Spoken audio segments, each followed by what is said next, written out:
তৃণমূলে এবারের প্রার্থী হয়েছেন সুজাতা মণ্ডল।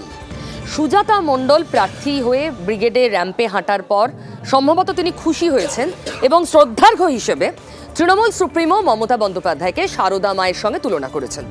শুনুন। দেবার জন্য একজনই আছেন, তিনি হচ্ছেন মা সারদার মতন হাত তুলে বসে আছেন মাননীয় মুখ্যমন্ত্রী মমতা বন্দ্যোপাধ্যায়।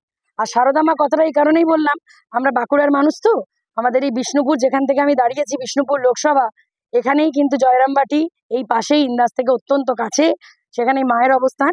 মা যেমন সবসময় বলতেন যে আমি শরতেরও মা, আমজাদেরও মা, সেরকম করে মাননীয় মুখ্যমন্ত্রী মমতা বন্দ্যোপাধ্যায় দেখছি সবসময় তার চোখে হিন্দু, মুসলিম, শিখ, খ্রিস্টান, ইসাই কোনো ভেদাভেদ নাই, সবার জন্য, মানুষের জন্য দুহাত তুলে দিয়ে চলেছে। সুজাতার ব্যাখ্যা তো আপনি শুনলেন। বিজেপি শ্রমিক ভট্টাচার্য এই মুহূর্তে আমার সঙ্গে রয়েছেন, বিজেপির এই রাজ্যের প্রধান মুখপাত্র।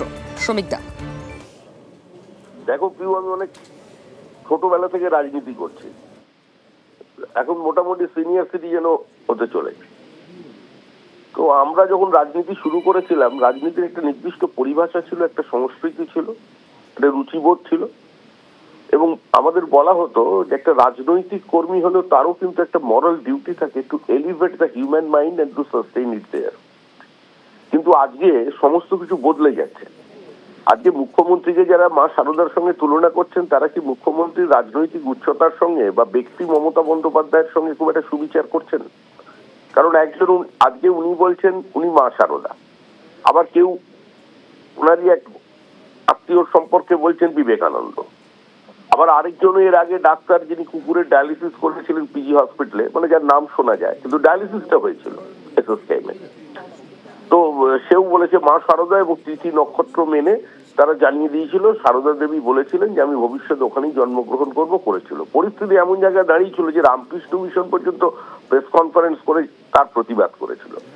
এখন এই ধরনের বক্তব্য করলে পাল্টা কাউন্টার আছে। শ্রমিক দা, ধরুন কেউ যদি কাউকে আইডলাইজ করতে চায়, মনে হয় তাতে এটা তো সম্পূর্ণ ব্যক্তি স্বাধীনতা। নিঃসন্দেহে ব্যক্তি স্বাধীনতা, কিন্তু ব্যক্তি স্বাধীনতার তো একটা নির্দিষ্ট মাপকাঠি আছে। ব্যক্তি স্বাধীনতা বলে আমরা এমন কিছু করতে পারি না যেটা করলে কারোর ভাবাবেগ আহত হয়। এখন প্রশ্ন হলো, শুভেন্দু অধিকারী শুনলাম কালকে একটা স্টেটমেন্ট করেছেন যে উনি এখন শাহজাহানের মাসি, এটা ওনার ব্যক্তি স্বাধীনতা, উনি মুখ্যমন্ত্রীকে বললেন, আবার উনি বলছেন সারদা দেবী। তাহলে এক ব্যক্তি কেন্দ্রিক হয়ে তাকে একটা উপরে তোলবার জন্য যদি বিভিন্ন সময় বিভিন্ন ধরনের শব্দচয়ন হয়, বিভিন্ন বিশেষণে তাকে ভূষিত করে দেওয়া হয়, তাহলে আমার মনে হয় সেটা রাজনীতির পক্ষে একটা কাঙ্ক্ষিত না। অনেক ধন্যবাদ আমাদের সঙ্গে কথা বলার জন্য। আর এর সঙ্গে শেষ করবো আজকে নিউজ এট 2, চলবে রোজ, সঙ্গে থাকুন।